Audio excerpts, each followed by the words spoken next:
Hello, good people.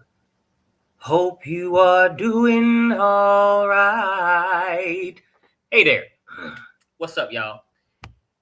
It is your humblest of hosts, Soul Expression. Welcome back to the Inner Storyteller. Welcome back to these channels, the ufuluchild and the Inner Storyteller YouTube channels. It is a glorious, glorious evening, and I hope you're doing all right out there. Before we get started with anything, please, guys, for me and for you, like the video, okay? Especially in these first 10 minutes. It helps a lot. I do happen to walk around and live my life and do my tasks with the ambition of one day monetizing this great podcast. And I cannot do so if you don't like the video and subscribe to the channels. So please volunteer yourself up for some good Samaritan points and like the video in the first 10 minutes if you can, and subscribe to the channels. Also, keep in mind, if you are here, if you are watching, listening, participating in this grand podcastery, you are here for real conversations. Okay, you are here not to merely play with words, but to take an honest look at natural law.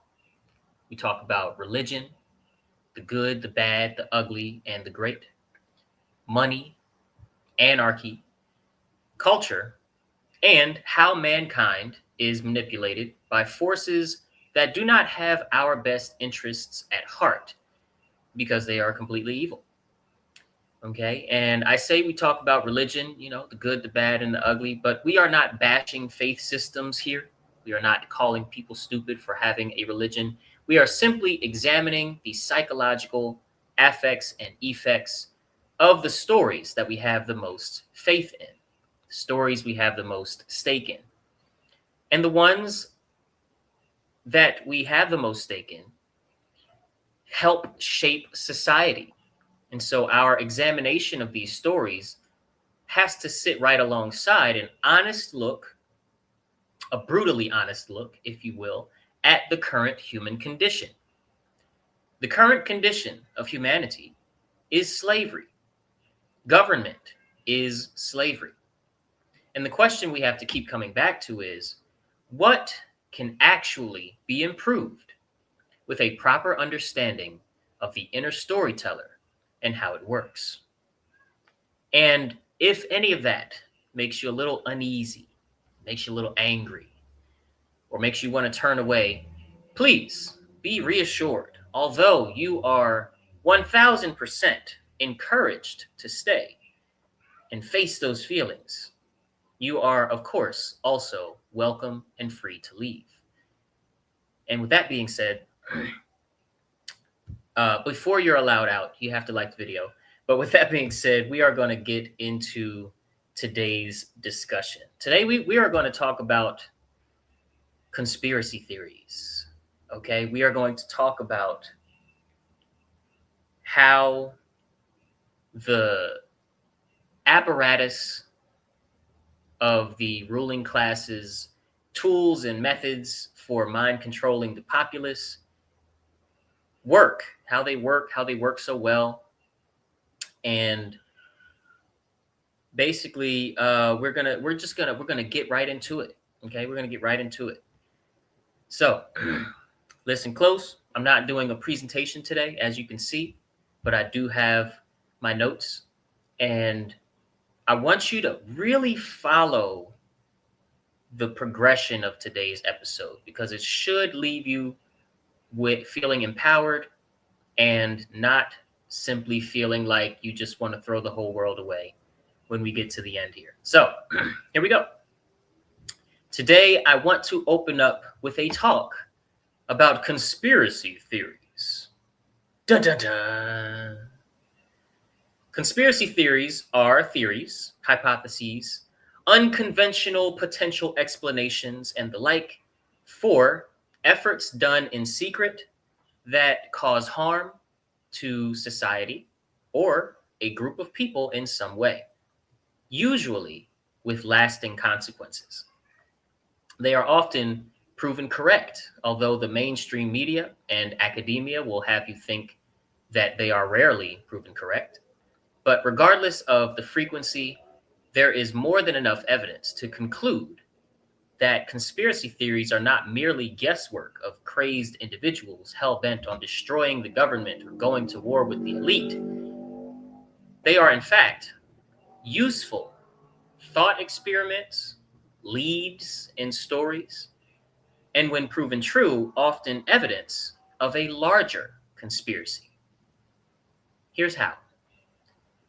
Every conspiracy that has been confirmed true shares something in common with every other one. Not just the fact that it happened. Of course, they have that in common. But the way it was experienced is shared. The story built around it while it's happening. Each one, of course, at first had conventional explanations, tidy reasoning, and they had an explanation that made sense on its own terms and was designed to be sorted by the inner storyteller cleanly into the safe and figured out drawer. For instance, a couple examples. The Tuskegee experiment. This was put forth as merely a public health study gone wrong when a few racist bad apples ruined the whole thing. And of course, the real objective has since been exposed to be eugenics-based and racist from the onset. Another example, tobacco and the cigarette manufacturers were just addressing an unresolved science question, right? And that was turned into a propaganda campaign with lies about the health risks and lies about the regulation concerns, only because a few specific people, few bad apples, wanted to line their pockets. And once those people were either arrested or exposed in some way by the mainstream or independent news sources, the tobacco case was closed. And it wasn't. We don't need to connect it to anything else, right? And then there's, slightly bigger, almost more overt stories, such as COINTELPRO, short for Counterintelligence Program, right? Before its exposure, the government justified COINTELPRO as a necessary national security measure to deter violence, combat subversion, and protect the existing social order. COINTELPRO, again, Counterintelligence Program, was a series of covert and illegal projects conducted between 1956 and 1971 in official storytelling by the United States FBI, the Federal Bureau of Investigation. And it was aimed at surveilling, infiltrating, discrediting, disrupting, and otherwise neutralizing American political parties and organizations that the FBI perceived as subversive. FBI Director at the time, J. Edgar Hoover, a serious criminal, issued directives governing COINTELPRO, ordering FBI agents to, quote, expose, disrupt, misdirect, discredit, or otherwise neutralize the activities of the movements they were targeting, and especially their leaders. Now, all of that, now that, sometimes I'll glance at a note and I'll think I have it in my head, and then I'll try to look at the camera and say the whole sentence instead of just reading the note. I need to just read the note more often when I have it written down. And then ad lib after I'm done reading. Now that all of the subversive activist groups have been rendered either too soft or too stupid to be a real threat, that conspiracy is over. We can forget about it and move on, right? That's the sentiment that we're given. Now, that's just 3 examples. Each explanation self-contained, each one plausible in isolation, and case closed once exposed. But when you start looking at them in when you stop looking at them in isolation and lay them next to each other, something becomes visible that wasn't visible before. The conventional explanations are structurally identical.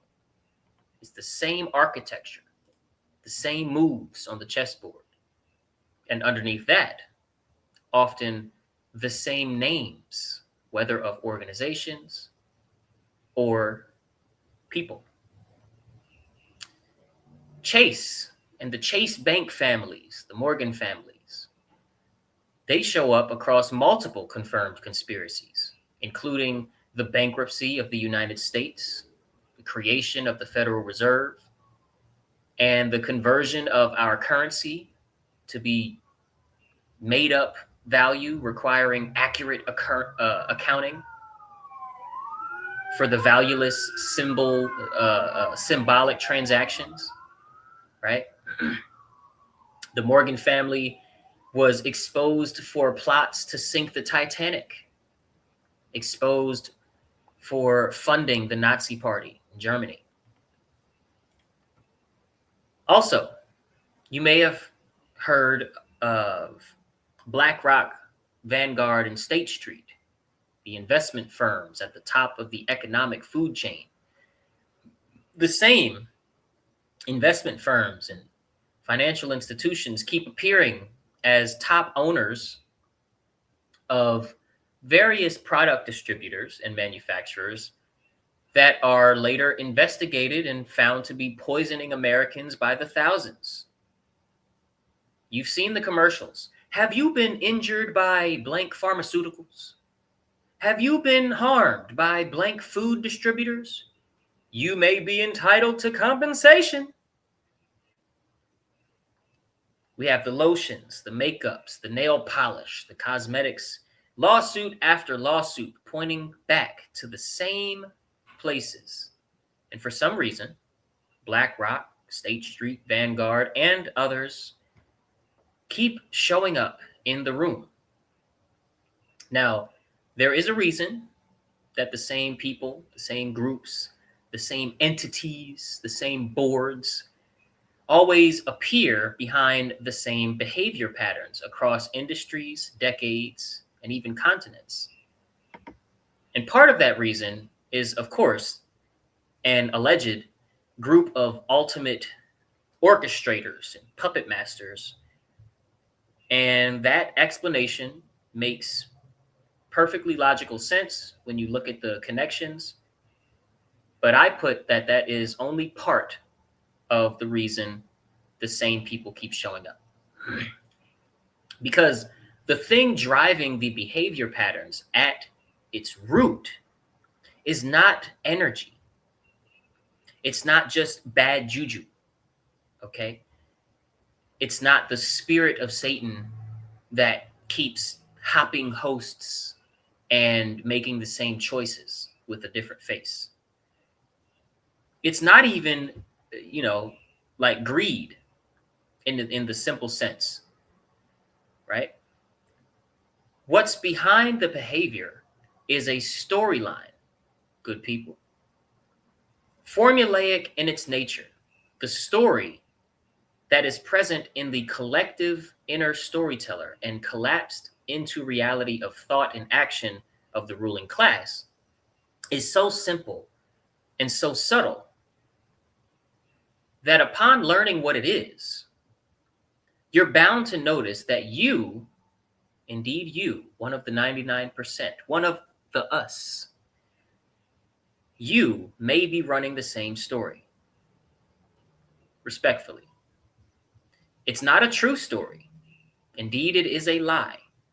But it is a lie that sounds true and made to look true in society, in reality. It's made to look true by way of our obedience to the ruling class's commands and regulations.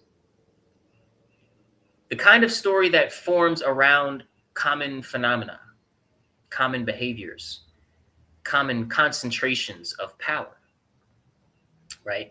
The kind that repeats because the repeated behaviors producing said story never change. The story in its most basic and uniform aesthetic is this, quote, more power is always good for the one who holds it.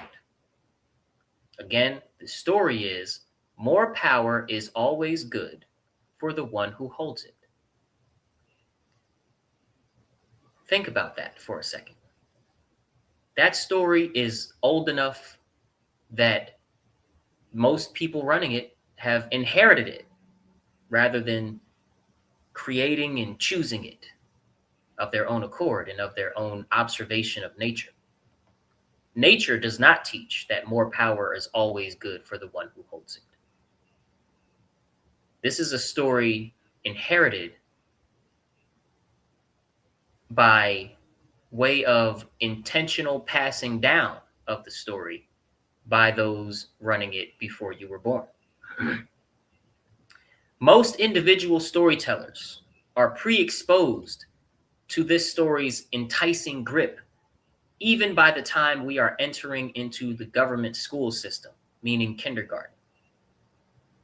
And for this story to grip an individual, to program one's inner storyteller, it does not require a meeting. It does not require any formal coordination. In fact, it requires only that the story stay unexamined, but be implemented at the base of every decision being made.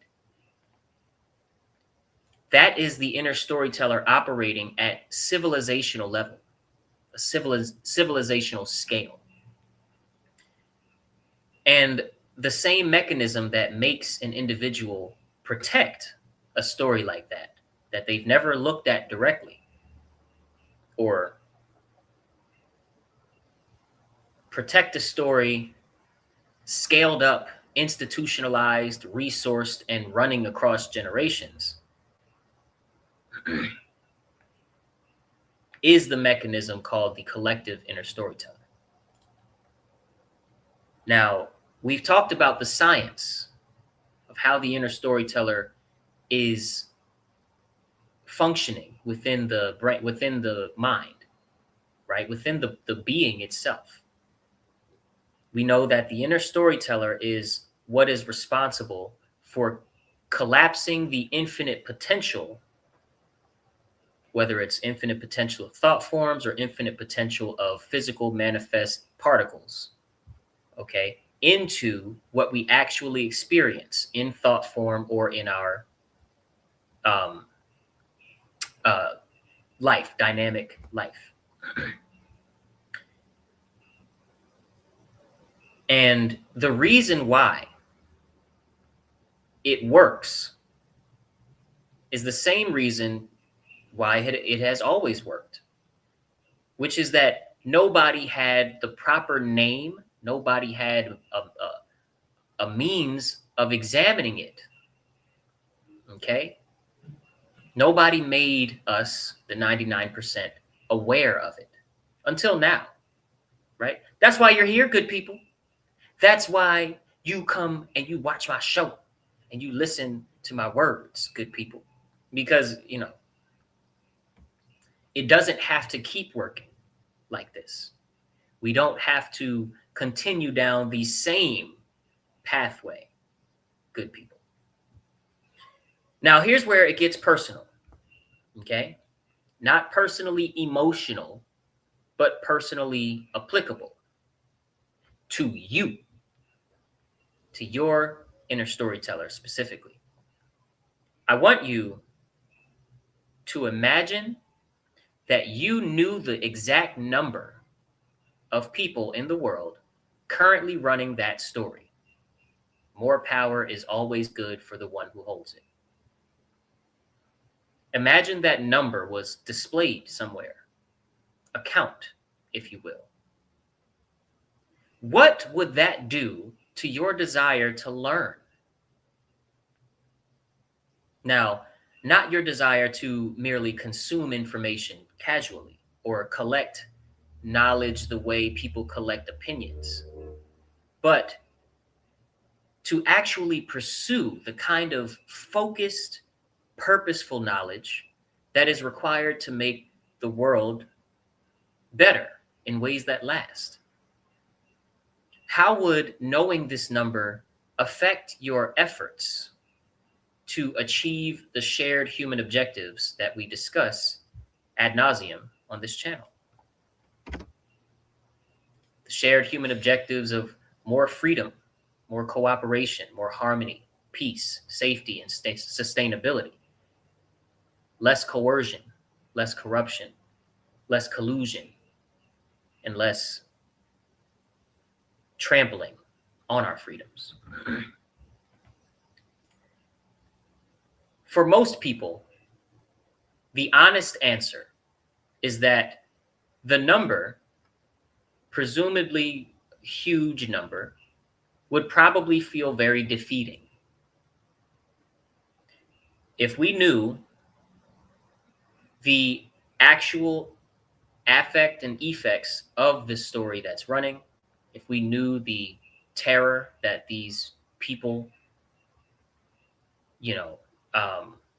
are responsible for putting out into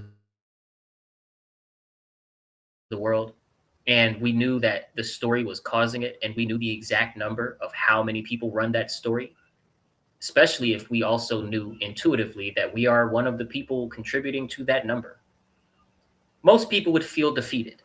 They would go, well, where do I even begin if I want to do something about this? The majority reaction to that kind of scale, unfortunately, is usually apathy, cowardice dressed as realism, if you will. And that reaction is understandable. But it is also exactly what the story and what the people at the top perpetuating the story relies on. But of course, good people, good stewards of the philosophy of the inner storyteller, there is a population out there that you are also contributing in the number, into the number of, that is not defined by where they were born or what they were given, defined entirely by their orientation to the truth. There are people that are either born with or learn and commit to fully their own orientation toward truth, refining it and becoming more and more truth bound. There is a population for whom that number would do something completely different, which is sharpen the work that we do to spread good messaging and good behavior. By example, it clarifies what knowledge is actually for. Because if you understand that the pattern is driven by a story, and you know what story it is, then you understand that the counter to it would also be a story. Just a story with more truth, a truer story, if you will. And a story that is arrived at through holistic knowledge, right? Lived knowledge, not just spoken. There is no way to holistically learn knowledge without applying it. You do not master knowledge by hearing it again and again until you can repeat it with accurate terms and, say the story in accurate chronology. You have to apply knowledge for it to be holistically understood. For it to be real to you, you have to put your hands and feet into the knowledge, so to speak. And this is where the biblical principle that the truth shall set you free, when you know the truth and the truth shall set you free, lands with full weight. Okay? And it's not just about knowing how to sound truthful when you speak. It's not just about being able to recite things under pressure. You see, knowledge, when practiced and embodied, is a part of the learning process itself. The practicing, the implementation is a part of the learning process.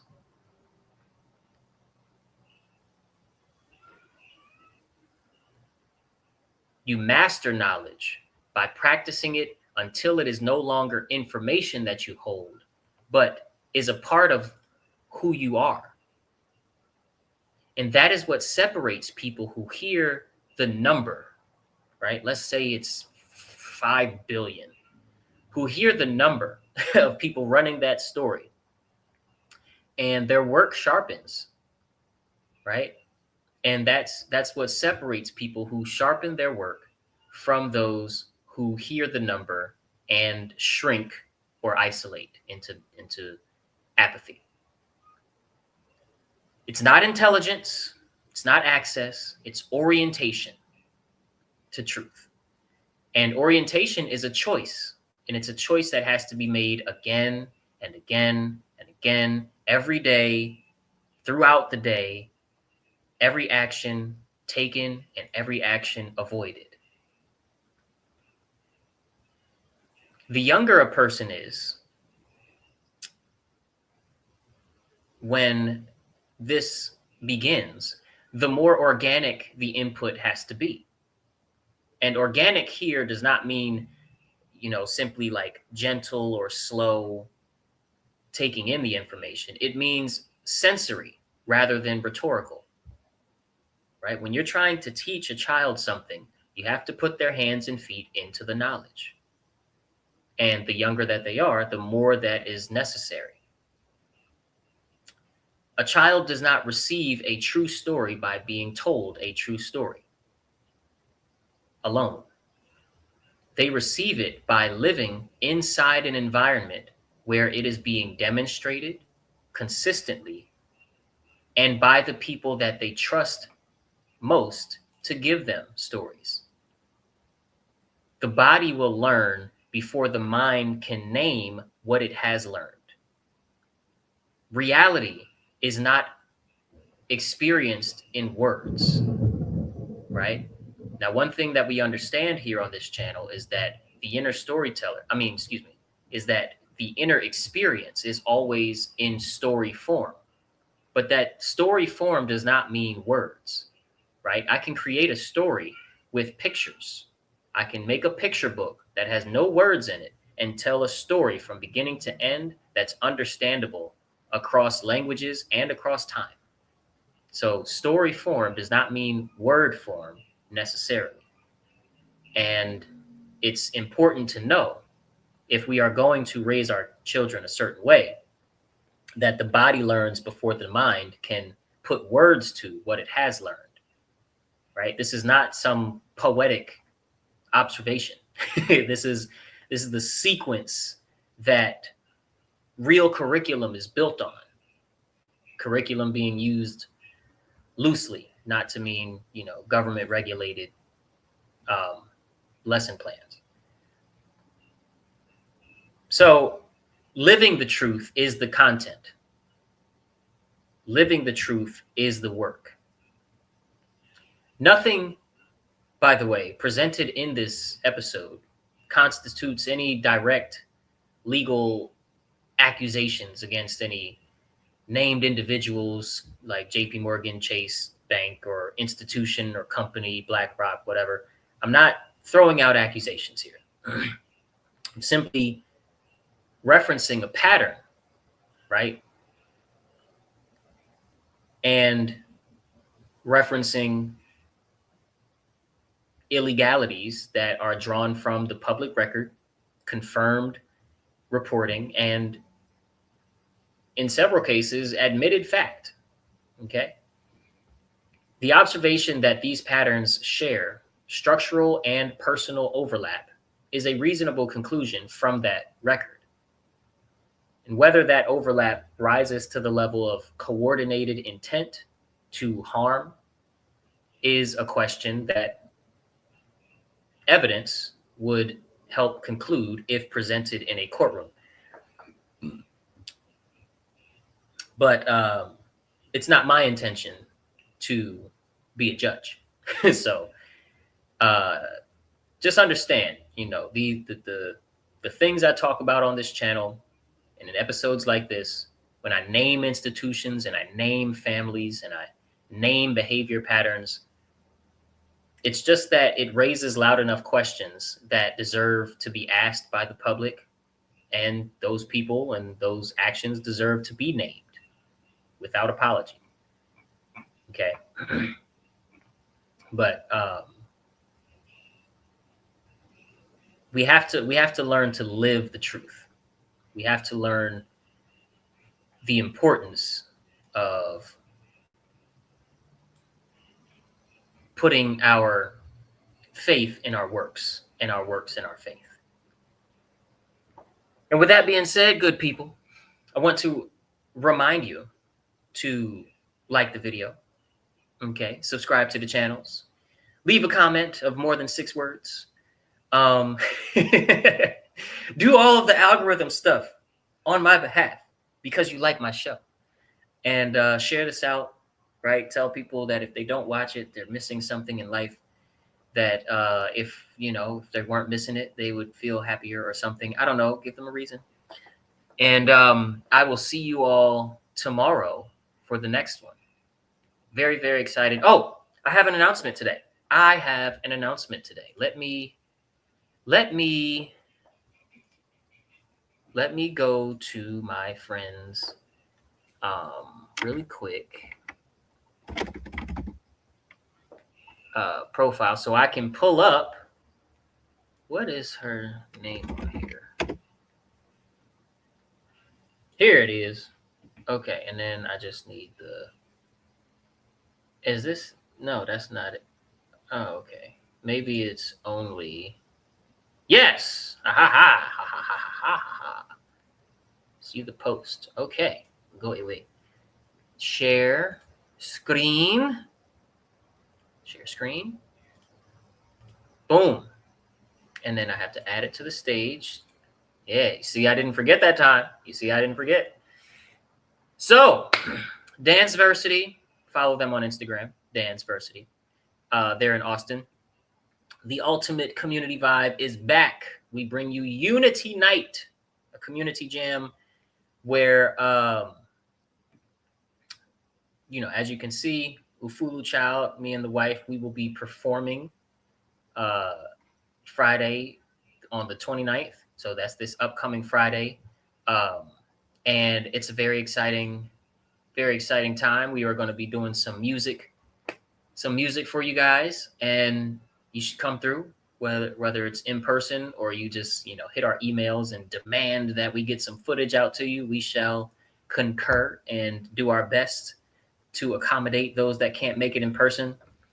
It's been a while since I've been a feature performer on a stage, so I'm very excited because my last time being on stage was impromptu, and it was so super fun that I'm kind of itching to perform, in a more planned kind of way. So definitely look out for that. Again, like the video, subscribe to the channels. I'll see you tomorrow in the next episode. Peace and love.